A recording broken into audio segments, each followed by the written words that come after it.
Hey students, we've got a test coming up here. It is test number 2. So I want to take a little bit of time to talk through the technology portion of the test, show you a couple tips that I think might help, go over how to do some copying and pasting on that document so you're ready to submit. I also want to talk about the Canvas test. Remember, the Canvas version is timed. There's a smaller window for that one, but again, you only get one shot to take it. And also wanted to spend a little bit of time on the project. So let's jump right in and kind of see what's coming for this. Share my screen. All right. So what we've got now, I'm going to jump into modules and jump down to test 2. Remember, if the modules are kind of getting in your way, all the past ones, minimize those, and it'll just jump down to whatever is the open one. Let's take a look at the technology portion for exam 2. So for exam 2, I've given you 4 attempts based on the last exam. I think I gave 2 attempts. Most of you just needed 1, but I gave a couple attempts. And so this one, it has 4 attempts. That allows you to, let's say you think you're done, you upload, and you're like, oh shoot, I forgot to answer one part of a question. So you finish it and you upload again. You can upload 4 times maximum. Again, it might only take you 1, and that's perfectly fine. So as you look through, kind of read over what's on this test, the exam is listed here at the top. It's a Word document. And then I'm going to ask you to complete activities that use RStudio, web apps, sometimes the Canvas technology pieces or applets. There is one data file. You'll see it right here, Candy M&Ms. So that is an Excel spreadsheet. You want to download that and then upload it to whatever program you're using. I also posted links to different videos for one of the questions on the test. I'm going to ask you to watch a short video. It's about a minute long. Excuse me. And then kind of write things down, and you'll use that data to analyze your situation. That one will be based on your, what do I want to say, your student ID number. There'll be a piece with your student ID number. For this technology portion, you can use Canvas, you can use technology resources, you can use the RStudio reference guide, all the things, all your notes, your book, your homework, everything. But can't use any of the outside resources. So no other websites, can't take these questions to the tutoring center, and no use for classmates or other people. If you're confused, you can ask me for clarification. We can meet up on Zoom. We can meet in person on campus if you prefer. And when you're done, make sure you save the file as a PDF and upload. All exams, they have a deadline. You cannot miss this one deadline. That's the thing. Everything else you can do late. You can do a day late, a week late, but these exams, you cannot be late. So make some adjustments so that you plan to submit it on time.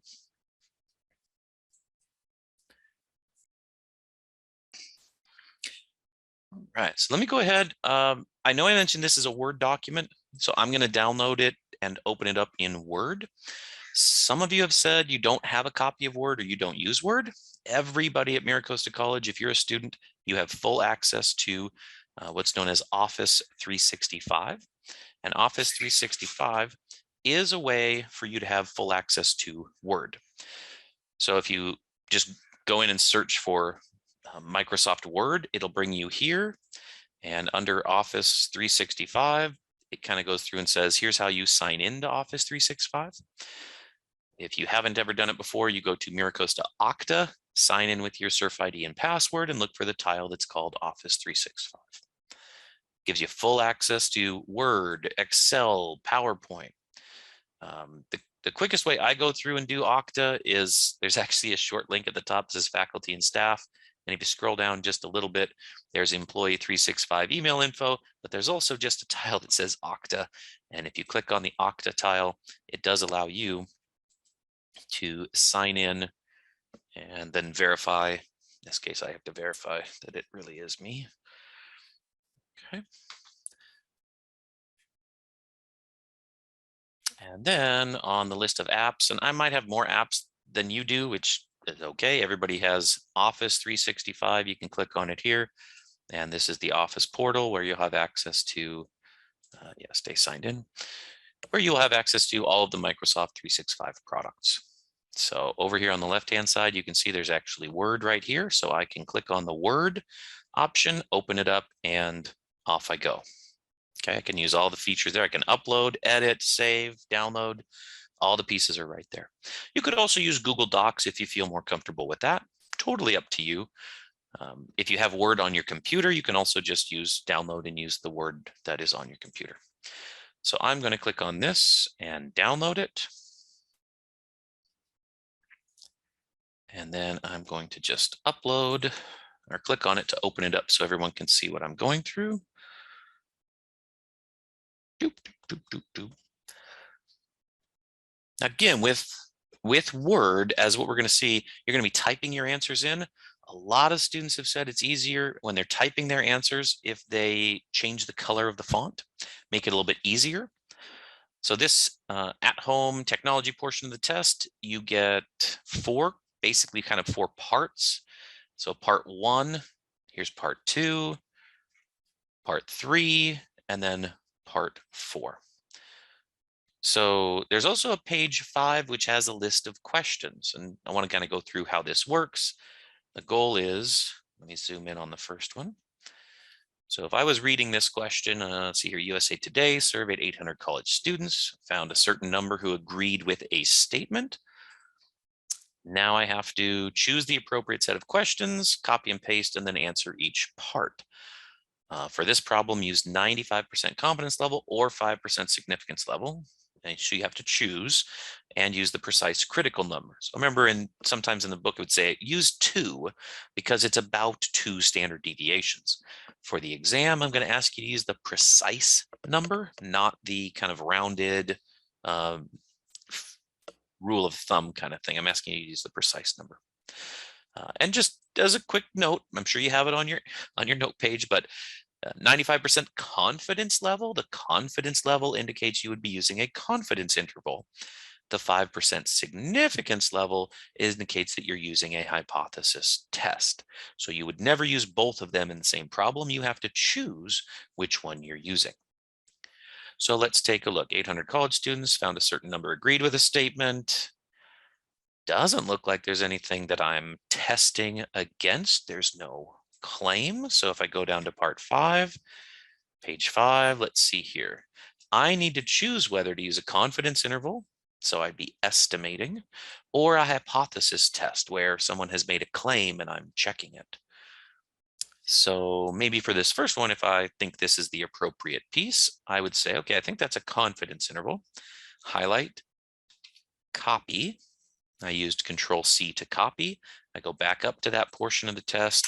I'll hit a few carriage returns, a few enters, and as long as I'm down a little bit, I'll hit paste. Now the questions are here and I can answer them. My recommendation is that you kind of just, after each question, press enter and then tab, and then choose a color of font that works for you. This data is, I don't know, categorical because ... So this, and you can bold it too if that helps you kind of spot which ones you've done already. But this will be really nice. Then you'll know, hey, I have all these questions to answer about this situation. Most of them are very quick. They're short. It's just, hey, it's this kind and here's why. It's this and here's why.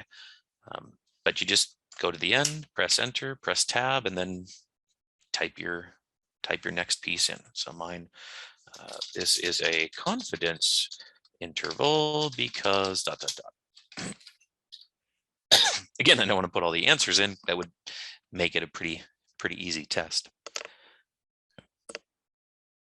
Now notice at times it does ask you to create something. So here, show how I would create a confidence interval using without using RStudio, put the number in the appropriate formulas. Then it says confirm the work using RStudio or web apps.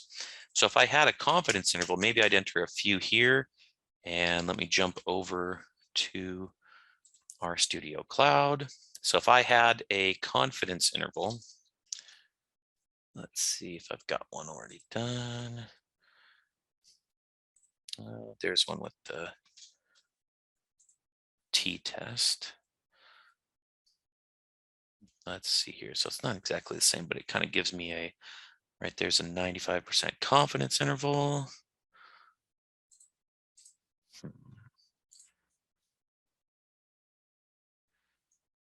Yeah, I think I need a different, I'd like a different one anyway. Okay, here's one with a proportion. This will be fine. This is pretty close to what we had done before. Okay, so here's a 95% confidence interval. It's sitting right down here in the bottom. So what I could do is I could just take a quick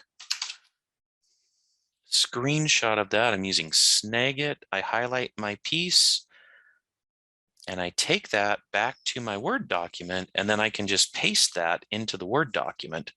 And don't worry if it adds pages. The key is kind of showing what did I do. Here's my confidence interval, and now I can refer back to it. Okay. So that's how you can take a quick screenshot and you just paste it into the document. Don't worry, it's going to add length. I'm not worried about how long it is. I want you to just be able to kind of have the documentation all in one place. Okay, so I know sometimes people are like, oh, it went over to the next page. It's okay. Don't worry about it. Make sure it's large enough for someone to read. That's kind of important. Otherwise, that's not going to work too much. Okay, so copy, paste, put your comments in quick with a different color, I think. The different color is helpful. If you look at this, I can look and see that I've started answering A and B at the top, but I haven't answered any of the others, and that color is very helpful. You can totally choose any color. If you wanted a different color, maybe you want something that's bright red because it pops a little bit more, that's up to you. But please make it so that it's easy to read. I have had some students who choose something different. And if you look at this is really hard to read. That's going to be a challenge to know what was being said. So pick a color that kind of is there. You can see what you've done and what you haven't done. For the next question, let's see here. This one's about video game fairness. So my brother was playing a game on his cell phone and he was like, hey, Scott, you're a math guy. It doesn't feel right. And I said, okay. So I downloaded and I started playing the game a little bit to see if I could find evidence that maybe the game could be biased. So for the first portion here, you can see it's right there, number 2. You must do this by hand. RStudio and web apps treat the value as a sample. So if you treat it as a sample, it's going to give you different numbers for the standard deviation. So I'm going to ask you to do this by hand for a standard 6-sided die. There's exactly 6 numbers, a 1, a 2, a 3, a 4, a 5, and a 6. So you have to find the mean and the standard deviation of that. Treat it like it's a population and you're good to go.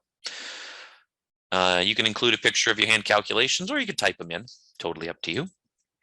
Then you watch your video. Choose your video based on the last digit of your student ID. And there is something I'm asking you to check or test.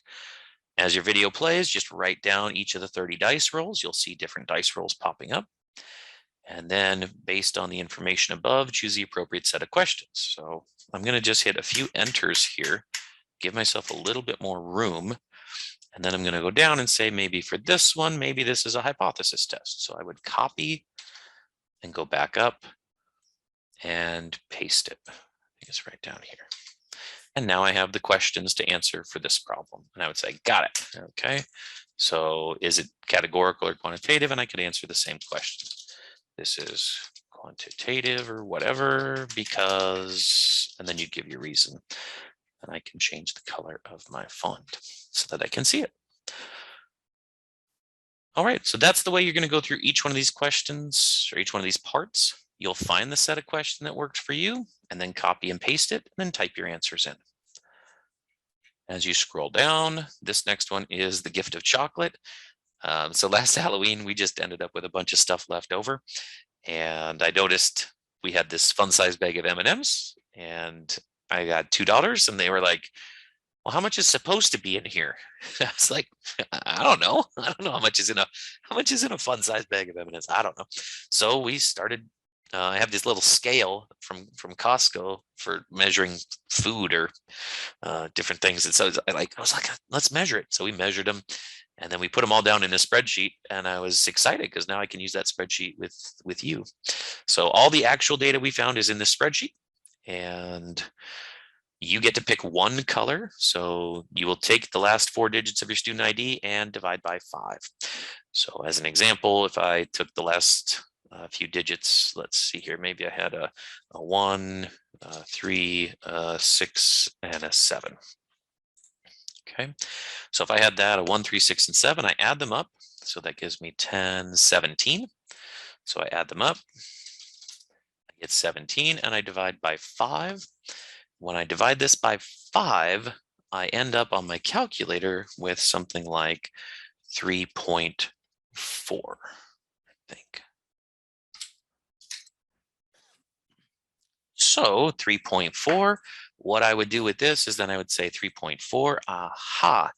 My decimal is a 0.40, so I would be using brown for part 3. So I would write the color brown here. And in part 4, I would be doing brown versus yellow. That's the two I would be comparing. So again, that's how I can come up with that value. Sometimes it might divide evenly. If it divides evenly, you'll have a remainder of 0, and then you would just use that top one. But that's how you use the decimal part. Tells you which part to do. And once again, based on the information, choose the set of questions from part 5, come down, paste in the set of questions that I would be doing and answer those. And then for the fun size candies again, this just reminds you of which one you're going to use.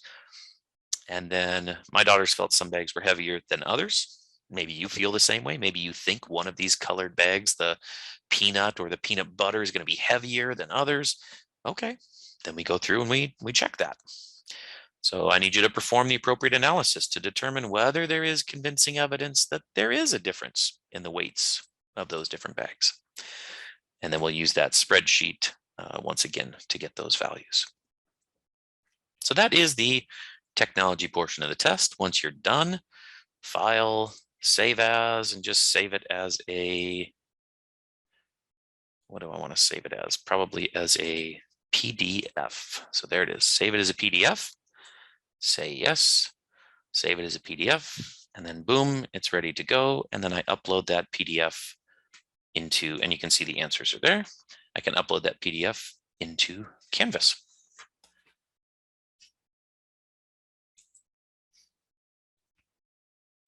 Okay, so next up is the test portion that is the Canvas test. So last time I said I'm going to make a video that talks about what questions are going to be on the Canvas portion of the test. And some of you said, hey, that's great, that really helped. So I'm going to do that again. And I will put some time markers down as well. So if you want to jump back to this, you can. But let's see here. So for the Canvas portion of the test, I'm not going to share my screen for this one. Remember, for this portion, you get 2.5 hours. You can use a physical calculator. You can use some of the technology applets, but only the ones that are listed that say use these on the test. And you should not be using RStudio or web apps because that's not what I'm asking questions about. You'll use those on the technology portion. And for this one, I don't need you to recreate that. So for this version, you get one shot. Once you click start, it starts. So make sure you are ready. You have your notes pages ready to go. And please give yourself the 2.5 hours. So if you start it at 11 o'clock on the due date, 11 p.m., and it ends at 11:59, you don't get 2 hours. You only get 59 minutes. So start it early. My recommendation is do the Canvas timed test after you've done the take-home technology part. The technology part's going to prompt you with a lot of the same questions. You have to do some of the same thinking. I think it's going to help get you ready for the timed test. And don't forget, there are some essay questions where you have to type your answer. Those are not automatically graded, so just be aware of that. It makes it look like you got a 0 on that question. You didn't get a 0. I just haven't graded those yet. And for the Canvas portion, other websites, other resources that I haven't mentioned are not allowed. And you're following the student code of conduct like we have before. I recommend 2 pages of notes. That's what I recommend for this exam. 1 page of notes that talks about all of your categorical variables. So you'd have categorical with confidence intervals on one side, hypothesis tests on the other. Put all your formulas, anything you want to mention right there. On the other sheet of paper, you would have your quantitative, your numerical variables. So then you'd have on one side of the page, you'd have your confidence intervals, and on the other side of the page, you have your hypothesis tests. So you've got really 2 pages, and condense it down. Put the pieces you need. If you already remembered something, you don't have it there, put it down. Put some notes down as well about, hey, what conditions do I have to check? We don't always get to use the t-test. We don't always get to use the z-test. When do I check those? Why do I check those? Those would be good things to have down on the notes page. Well, let's take a look. So I'm going to go through. The first test was 15 questions long. This test is 15 questions as well. So question 1 talks about sampling.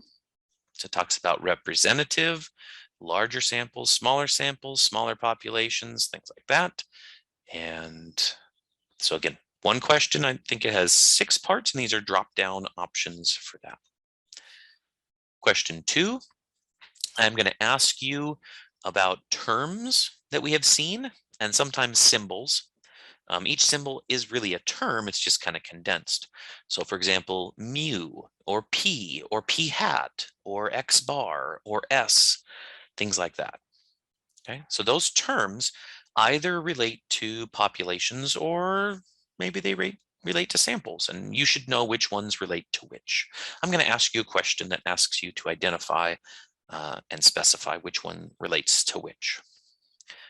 So that's a little bit about terminology, but also knowing the symbols that we use. Then I'm going to give you a situation, and you've seen this in some of your other questions that you've done if you've done all the modules. It provides you with a question, and from that question, you have to think about what kind of analysis I'd have to do to answer that question. And you either have to do a confidence interval or a hypothesis test. So it's very similar to what you did on the technology portion of the exam.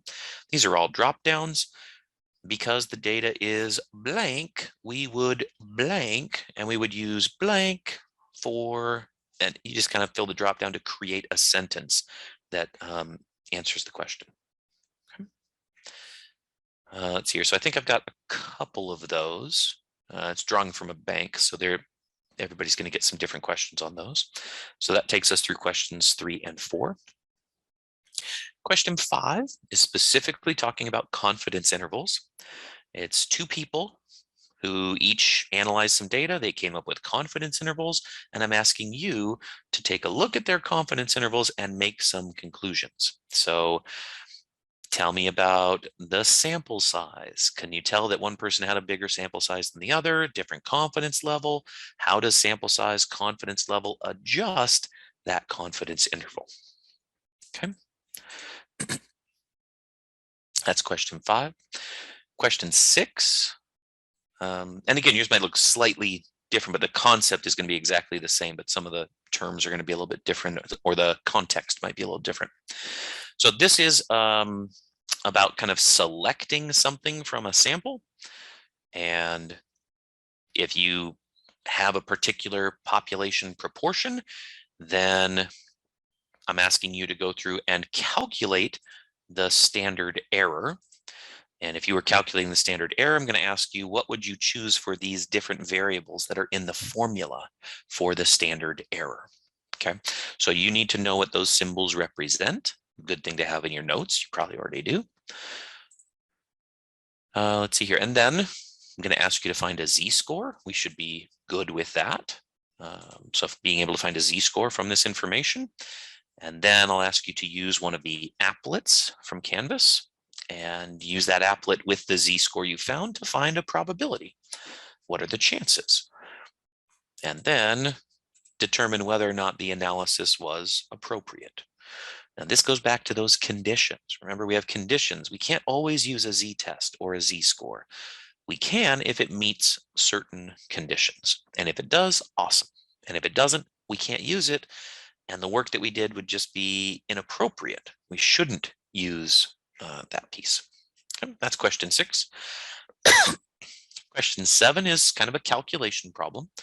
So this is where I will give you a bunch of information, including some hypotheses, and I will ask you to find a test statistic, and then I will ask you to find a p-value. Okay, so for the test statistic, I'm going to ask you to use your calculator. And then for the p-value, you can look that up from the test statistic that you have using any of the applets that we have from Canvas. That's question 7.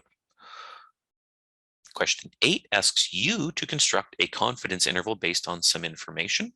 So this is a conceptual question about confidence intervals and asking you about I won't give you the context because some of you get different contexts.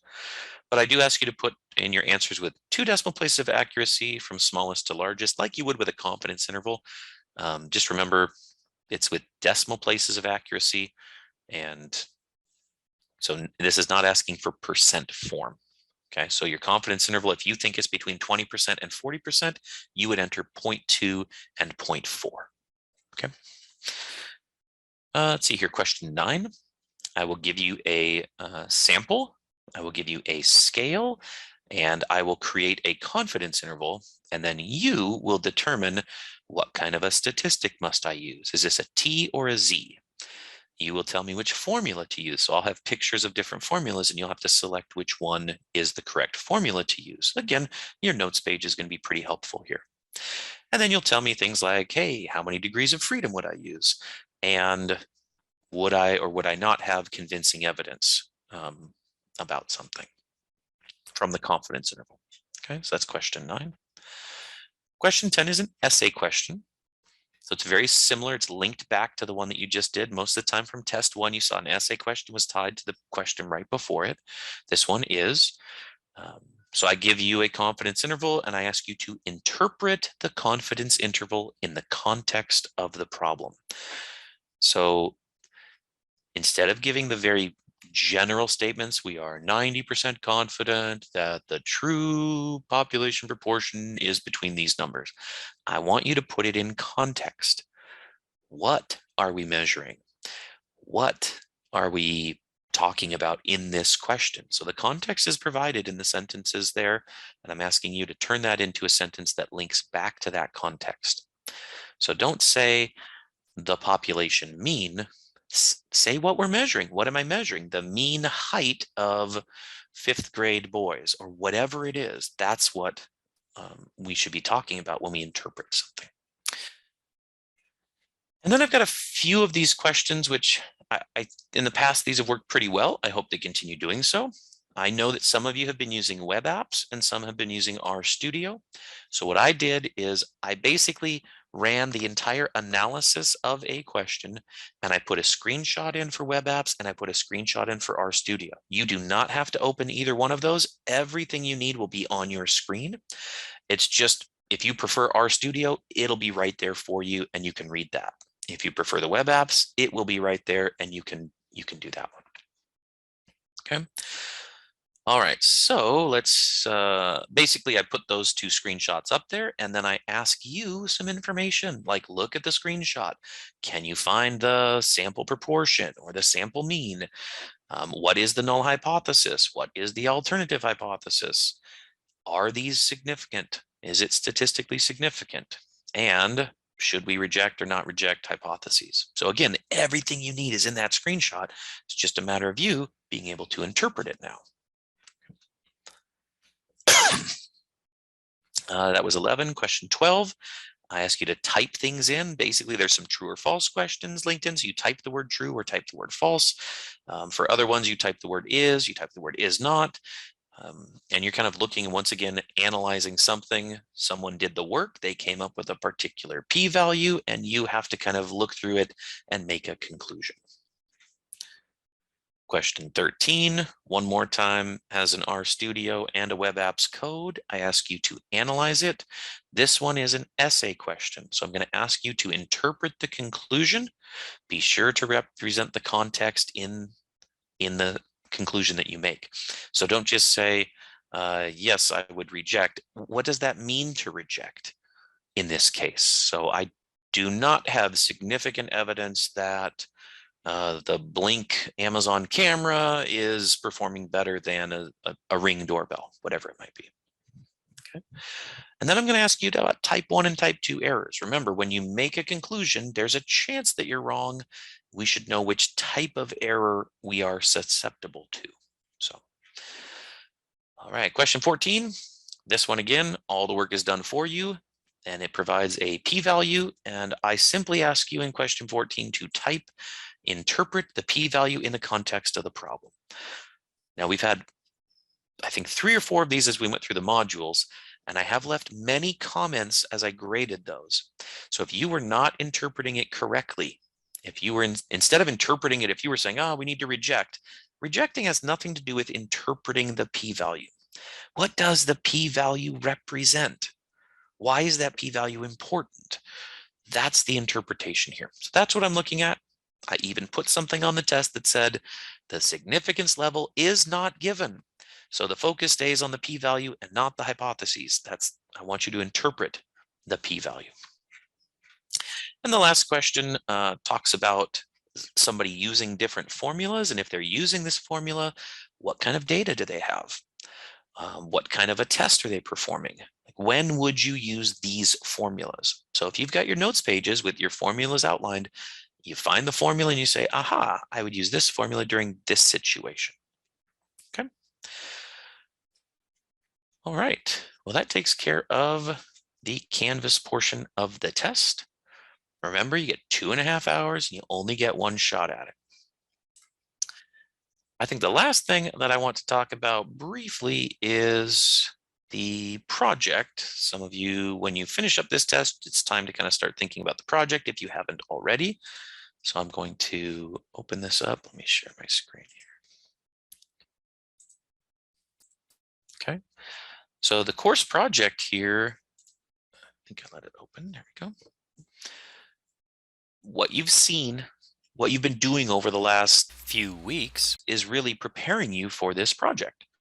You can work individually, you can work in a group, totally fine. I don't care. There's no difference in points. The workload's about the same. It's just if you find someone who's interested in the same thing you are, perhaps you can investigate different aspects of it. Totally fine. There's general guidelines at the top. You will be selecting a group and a topic. You can always check in with me on this. I leave it completely up to you. Some students are really good at reaching out and saying, hey, can you check on this and make sure I'm on the right track? Other students, they're like, I think I've got it. I'm just going to go for this.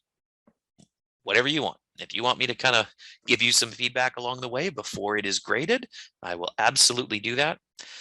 So you'll notice you'll have to do some research design or collection. Some of you might choose something where a data is already available. If not, you might be creating data. So you have to choose what you want to do. Both of them are perfectly acceptable.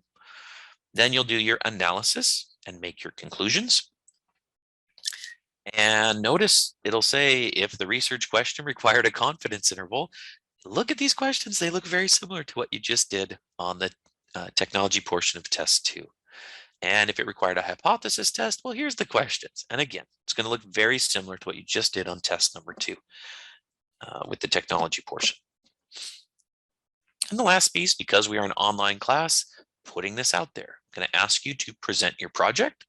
You can do it in many different ways with the presentation. You could set up an actual video camera and record yourself. You could do a screen capture. You could do a voiceover. There's a lot of things you can do, but I am going to ask you to present. That way we can share these with the rest of the class, get feedback from each other. I think it's a fantastic way to go. And I provided some sample project topics based on the past terms, what other students have done.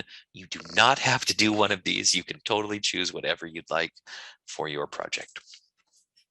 All right, well, that wraps it up. Again, if you have questions on the, Scott, I got a question on the technology portion, send me a message. You can message me in Canvas. You can stop by on campus. I am on campus every day. I'm on Zoom, or I can be on Zoom every day. The latest is usually around midnight is when I'll say, okay, that's a little bit late, but I'm open. I will make time for you. If your time is super early in the morning, I can meet with you. If it's, I got to get off work and I don't get home till 8, that's okay. I will make time for you. Let me know how I can be of support. And I look forward to this test going well, and we'll chat with you after. Hopefully you all have a great rest of your day, and let me know if I can be of support or assistance in any way. All right. Take care.